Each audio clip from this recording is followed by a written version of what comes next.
Your mother opened the refrigerator at 7 in the morning, took out 2 eggs and half a grapefruit, and never counted a calorie in her life. In 1953, that was already breakfast in nearly every house on her street. That and black coffee, nothing more. And the figure she had at 40, you still remember it, don't you?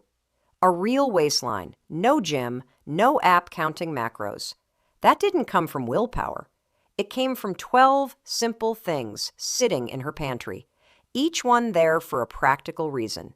And 9 of those 12 cost more at the store today than the protein bar that promises everything and delivers nothing. There's one in particular she drank in a single glass, before dinner, that's all but disappeared from our kitchens. And by the numbers, it was one of the most used of them all. Your mother very likely had it too. Stay with me till the end. So let's start where her morning started, because the whole day was built on it. Grapefruit. Now here's what I found, and it surprised me. It wasn't some passing fad somebody dreamed up for a magazine cover. Jack LaLanne, the trainer half the country's housewives turned on the television to follow, put it right at the top of his 1953 plan. 2 eggs, half a grapefruit, a cup of black coffee. And then the same half a grapefruit turned up again at lunch. There was a little pamphlet making the rounds back then, plainly titled, Your Figure. And on a Wednesday in that pamphlet, you'd find grapefruit at breakfast, grapefruit at lunch, and grapefruit again at supper beside the steak. 3 times in one day. And it wasn't magic, girls. It was never magic. Grapefruit is mostly water and fiber, with almost no sugar in it, so it takes up room and fills you up before it ever adds up. Half of one before a meal, and you simply didn't reach for seconds. She wasn't on a diet. She'd never have used that word out loud. She was just full by 10 in the morning and didn't think about food again until the clock told her it was time. Who remembers this? The little serrated spoon. The way she told you not to spoon sugar on top, and you did it anyway when she left the room. Girls, write in the comments if grapefruit and eggs were on your mother's table too. I have a feeling I'm not the only one who remembers this. And notice what wasn't on that table. There was no big bowl of bright-colored cereal with a cartoon character grinning off the box. That came later. And I want you to hear me clearly. It came on purpose. The breakfast our mothers set down was built on protein.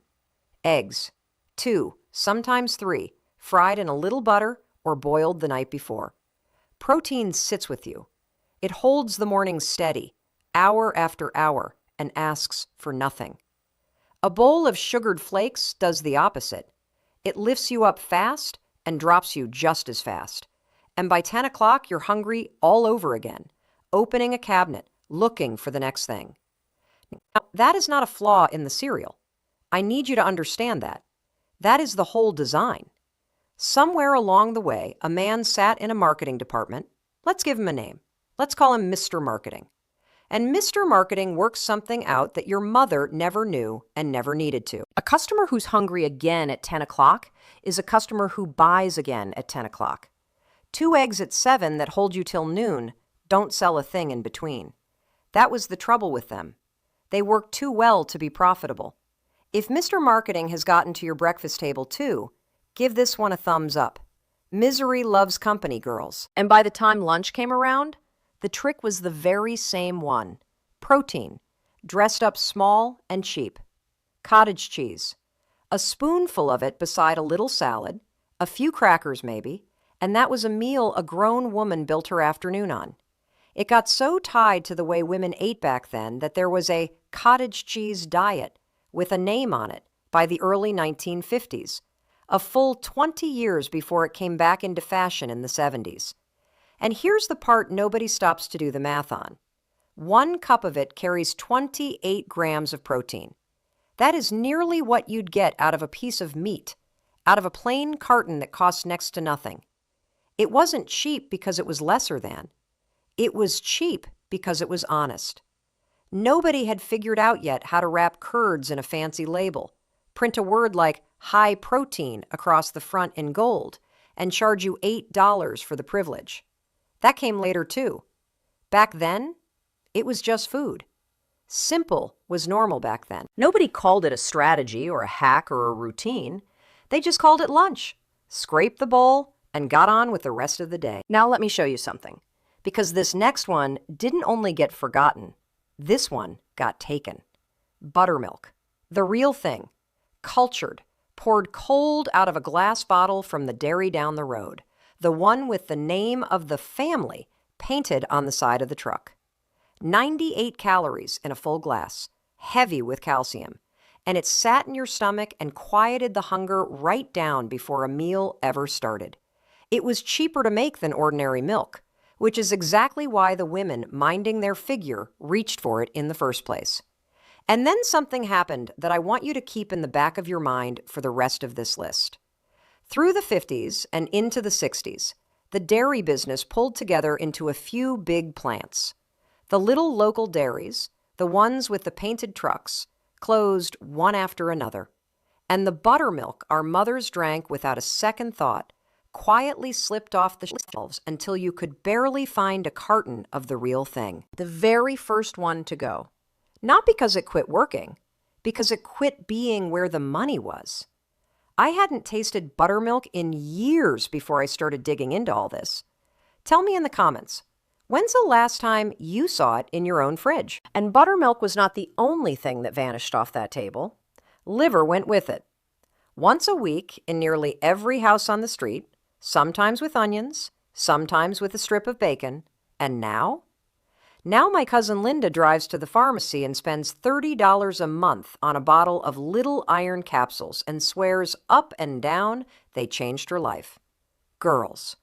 Her own grandmother had that exact answer sitting on a plate for 15 cents. Liver carries iron in the form your body actually takes in, 25–30% of it absorbed. Where the iron in a pill or a plant, your body barely lets 3% of it through the door.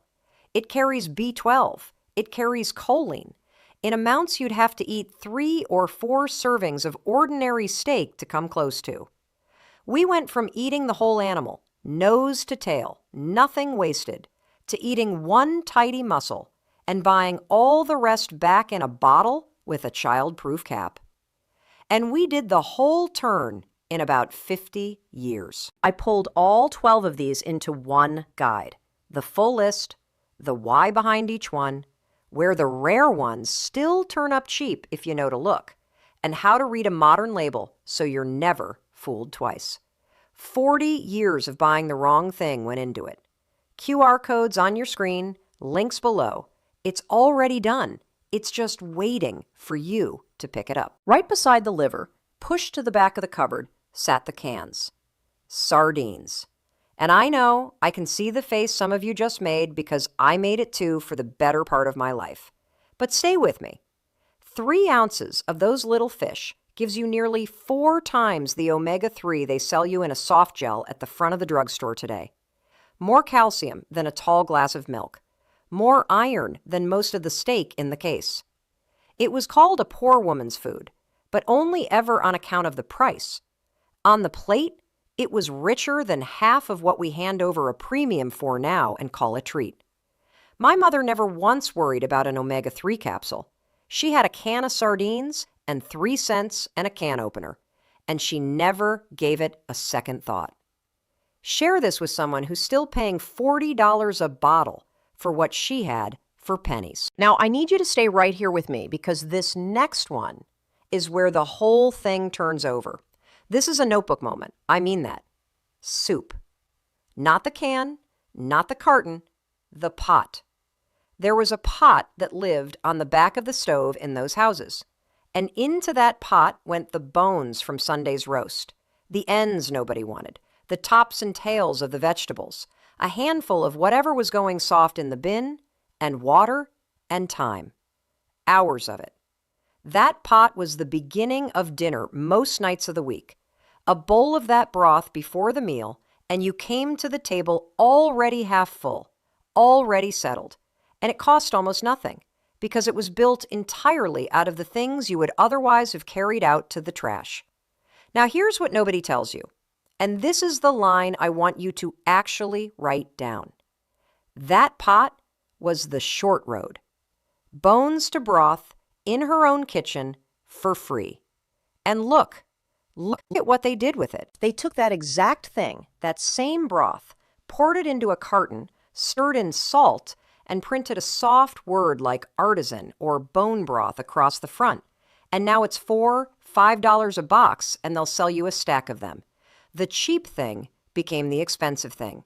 The work your mother did for nothing, they boxed up and sell right back to you with the markup baked in.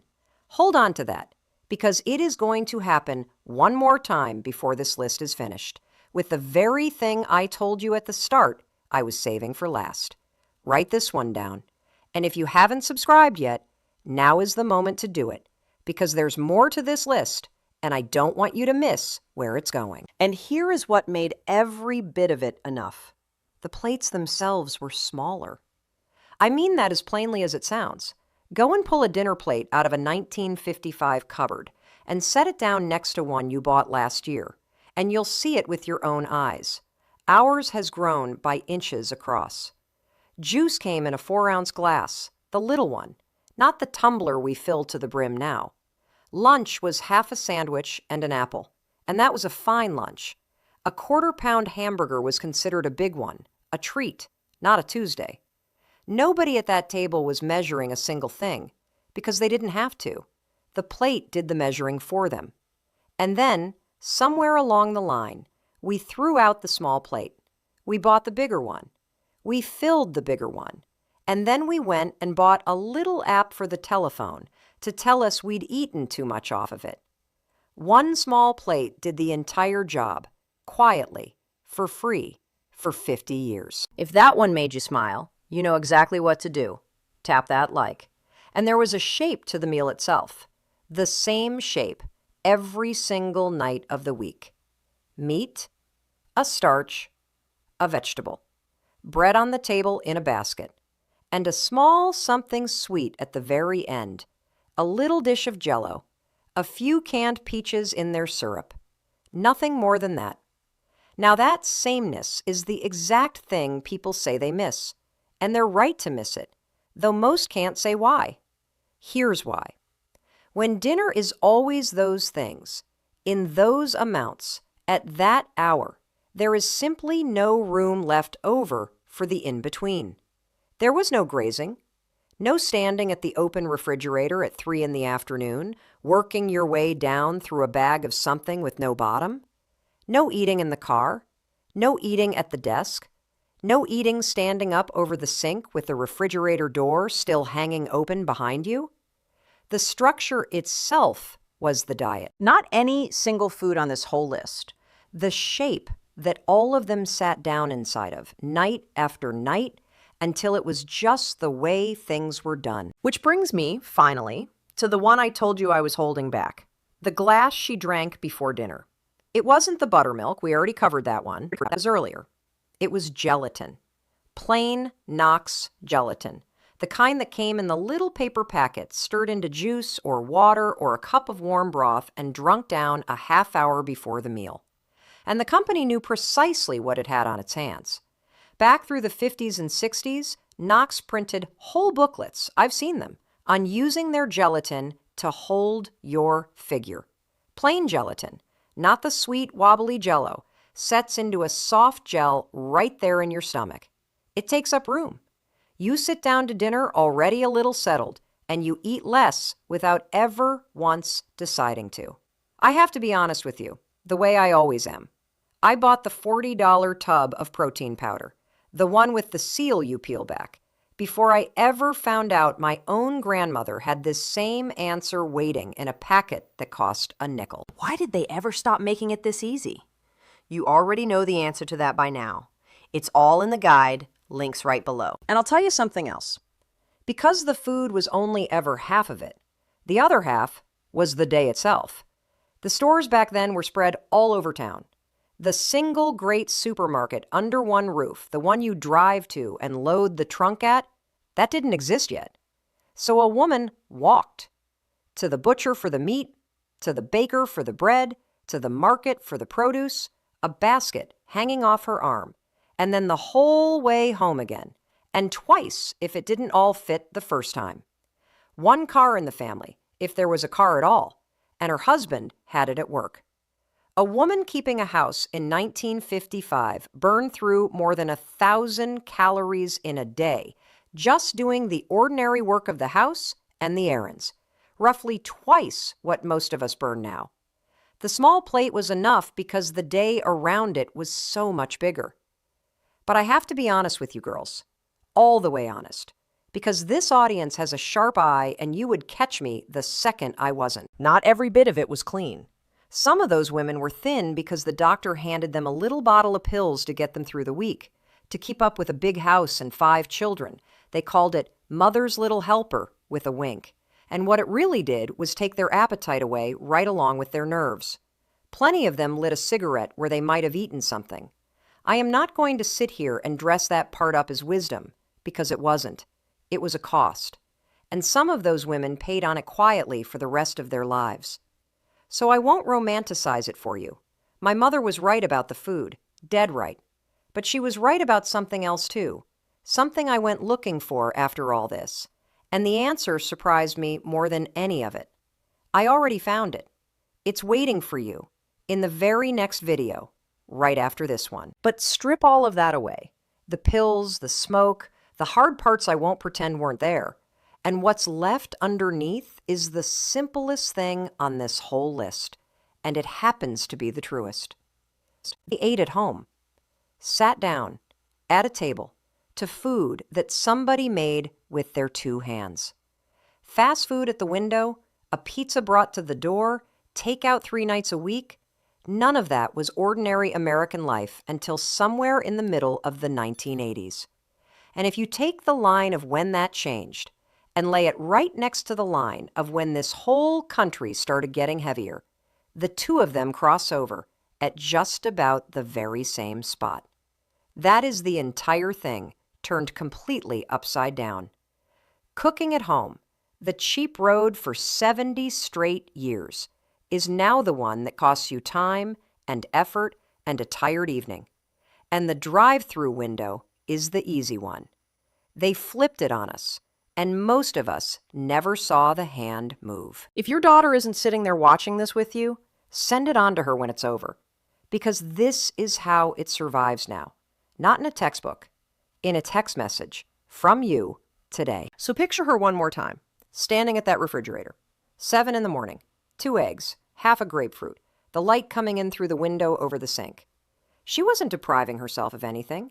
She wasn't counting a single thing. There was simply nothing on her table that was ever built to trick her. 12 foods, no counting, no apps, no shame, just what was already true the whole time. I put every one of them into a single guide, the why behind each, the year it quietly changed, where the cheap ones still hide on the shelf today, how to read a modern label so the markup can't hide from you, and a simple Sunday list you can build a whole week from. Real food, no counting, no shame, the way it always was. 40 years of my own wrong turns went into it, so that yours can be a good deal shorter. The QR code is right there on screen. The link is in the description. This isn't nostalgia, girls. It's the list somebody should have handed you years ago. This is the one to keep.